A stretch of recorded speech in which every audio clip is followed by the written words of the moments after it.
Ultong ebidensya isiniwalat ni Attorney Talosa Jr. Tutang kami pagtanghali, boss. Again guys, sa mga bagong pasok, shoutout po sa inyo. Huwag kalimutang mag-like and subscribe, no? Mabsat. Oops, ang tagal naman nito. May sarap, pampaap. Kopi ko, Wait lang. pampaap!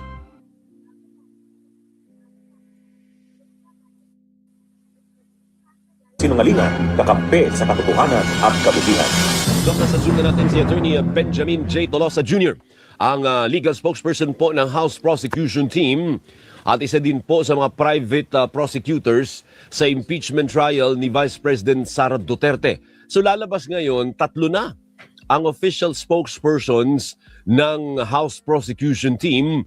Siyempre bukod pa sa lead prosecutor na nagpapa-interview din at yung ibang miyembro ng prosecution team. Magandang umaga po sa inyo, Attorney J. Good morning, sir.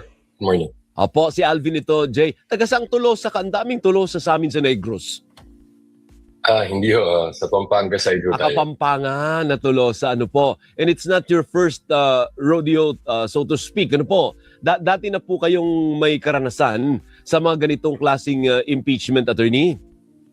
Not for impeachment cases. As you would remember, in the recent history, there's only been how many? Maybe 2 impeachment cases. No? So there's just a very limited number of lawyers who's actually been involved in the impeachment proceedings before. Pero ang forte ninyo, ang specialization ninyo is litigation, Attorney J. That's correct. That's correct. Oh. Because, although you hear it a lot, no, that impeachment is both a legal and a political process, and still similar to what you do in normal hearings, pareho naman ho yan ang pagpapresenta ng ebidensya, pagpapresenta ng testigo. No? So it's still litigation work, which is what we usually do. Opo. Today, may continuation po nung pre-trial. Ano po? Papakipaliwanag nyo nga po in layman's terms, yung maintindihan po ng ating mga kababayan, Attorney J, bakit umabot po ng pangatlong araw at ano ang ini-expect natin na ma-achieve sa ikatlong araw, Attorney J? Okay.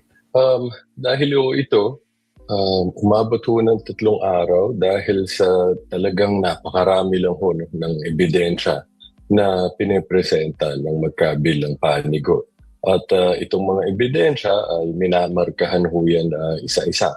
Some of them consist of hundreds of pages ho yan. No? And habang minamarkahan, lalo na if they're common exhibits, we usually compare yung copies ho that each other have. No? And as we've stated in our previous submission yesterday, ang usual na practice when you have common exhibits, you just mark 1 copy and mamarkahan niyo as exhibit for both parties. But in this case, the other party has insisted on marking separate copies. So medyo mas nakakatagal din ho yun. No?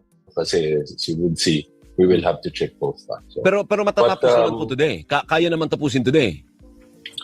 Hopefully matapos today. That's why we're very thankful din ho sa Secretariat under the impeachment clerk of court na gumagawa ho ng mga arrangements para mapabilis. No? So for example, instead ho ang pagmamark ay minsanan lang para sa lahat ng articles, ang gumawa ho ng separate teams para pwedeng sabay-sabay na makapag-marking. Kaya ho natapos tayo nung first day dun sa 2 articles, which is for bribery and dun sa grave threats. Kaya ho ngayon naman nas nakapag-devote ho din ng more teams dun naman ho dun sa other articles. No? But stated yesterday, medyo we wanted sana ho na more. Kaya lang may limitation din ho yata from the side of the defense in terms of manpower. So but still, we're really hoping that by today we'll be able to wrap it up. Opo. Attorney, paano po yung sistema in previous impeachment proceedings? May nakita naman din talaga tayo na private prosecutor na nag-a-argue. Iba nga, naalala ko, parang ginigisa pa ni namayapang Senator Miriam Defensor Santiago. Ano po? But this time, sa trial ni Vice President Sara Duterte, paano po yung discarding na pagkasunduan? Kasali din po kayo sa mag-a-argue? O sa sidelines lang yung mga private prosecutor, hayaan natin yung mga congressman ang makipagtalas-talasan dun sa korte? Hindi naman ho, no, pag-usapan din ho yan with the clerk of court.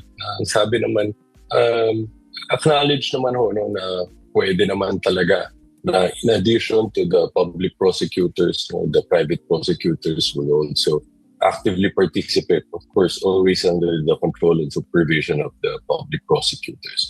So, pwede naman ho yan. And pinapayagan naman to talaga yan sa rules. Opo. At anong nakatoka po sa inyo, Attorney Jay? Medyo it's a matter of strategy that right now I hope you'll understand that I won't disclose yet.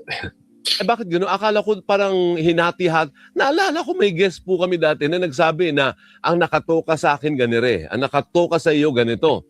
So sa inyo... For the public prosecutors ho kasi yan, because that was already announced before, Opo. na nasabi na din ho kung sino ho yung magiging lead public prosecutor for each of the articles. Yes. But for the private prosecutors, no, ang advice ho sa amin is for now, maybe it would be better not to disclose too much details first. And why is that? Is that part of the strategy? And why is that so? Because it's a matter of strategy.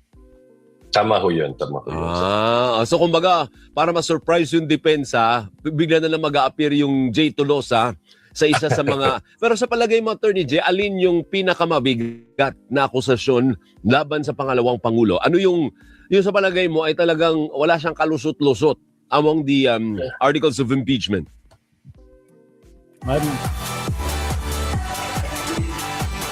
Mga kakabsat, may sinasabi si Naomi Chin, mag-like daw kayo mga kabsat, 32 pa lang yung like natin. Kanina nasa 200 plus tayo, tapos 32 pa din yung like. Baka naman, like po tayo mga kabsat, wala pong bayad yan. Salamat, Naomi Chin. Well, first of all, para ho sa prosecution, lahat ho yan, malakas. No? Hindi ho yan i-file, no? Any of those articles of impeachment, kung hindi ho naniniwala na may sapat na ebidensya para sa lahat na yan. No? But maybe what you could say, for example, in terms of factual issues, meaning they won't be tedious anymore in terms of proving them. You could say, for example, the grave threats, no? Dahil mahirap, the respondent never denied, no, in her submissions that she in fact made those utterances. No? Ang depensa ho niya yan is more of legal arguments. No? So in terms of presenting witnesses, medyo mas mabilis ho yan, which is also one of the reason why we've decided to tackle that articles of impeachment first. But, you know, even the others, no, sa amin, malakas ho yan. Tulad ho nung, for example, unexplained will. Siyempre, no, this will be based on bank records. Bank records don't lie. Yeah. Diba ho? So, at saka yung sa threat, yun ang pinakamabilis din maarok ng ordinaryong Juan de la Cruz. Ano po, parang madali siyang maintindihan kasi factor din po ang audience, yung mga nanunood, yung public opinion. Kasi sabi mo nga, political din ito as it is a legal proceeding. Yung depensa po doon, naalala ko dati, para sinabi ng mga abogado na dumidepensa sa kanya, hindi naman yun grave threat, conditional threat yun. Yun ang sabi. Tama ho yun, tama. But I hope you'd understand, no, I can't delve into the merits too much, no. But what I could say about that is, no, under the law, there's really no such thing as conditional threats. Walang ganun, attorney. Wala bang ganyan? Yes, wala bang ganyang krimen? Kasi ang sabi niya, papatayin nyo yan pag namatay ako. O di, para may kondisyon nga po. Pero sa batas, wala pong ganun. A threat is a threat. Tama ho yun, tama ho. Basta, lalo na. But again, I'm sorry, I can't really delve too much into the comments. Baka because this is a matter that's Opo. already been submitted. What about Attorney Jay? Ano po ang posisyon ninyo tungkol doon sa pagbangga ng 2/3 vote? Saan ba dapat ibangga? Sa 24, sa 23 o sa 22? Alam niyo, ang position namin dyan, no, is sisiguraduhin namin, no, that we will be able to establish a compelling case backed by solid and overwhelming evidence, such that regardless of how this 2/3 vote will be interpreted, we'll be able to secure it. No? Kasi yung usapin ho ng 2/3 vote, again, although we have our position on it, it may be improper to discuss it now. No? It could be covered by the sub judice rules. So since I'm sure this is something that will be tackled by the Senate at the appropriate time. Pero sa amin ho, yun ang importante sa amin, regardless kung paano po yan ma-interpret, no? Para sa amin, siguraduhin ho namin na ma-secure ho natin yan by presenting overwhelming evidence. Pero do you see the issue reaching the Supreme Court? Again, that's another matter, no? That will be, I'm sure the Senate sitting as an impeachment court would have to tackle also before even determining what constitutes 2/3. If they're the proper body to make that determination. So that's something that would come up during the impeachment trial. So I don't want to preempt that issue. And What about preempt the any issue? action the Sorry. Senate may take. Sorry. What about the issue of the presiding officer, Attorney Jay? Ano ang posisyon ninyo? Dapat ba si Senate President Sherwin ang mag-preside niyan? O pwede silang maghalal among themselves at si Senator Cheese ang ilagay nilang presiding officer being a lawyer? Sa amin ho, that matter is something that falls under the exclusive prerogative of the Senate. No? So we will respect whatever decision will reach on that matter. Sa amin ho, no, kahit sino ho ang presiding judge dyan, pareho ho ang trabaho namin, sisiguraduhin ho namin, mapresenta namin ang ebidensya ng mabuti para mapatunayan ho namin lahat ho ng charges under the articles of impeachment. Okay, and one last, may nakikita pa ba kayong balakid sa pagsisimula po ng trial sa July 6? At ready na ba ang prosecution? Gaano kahanda ang prosecution for the beginning of this trial?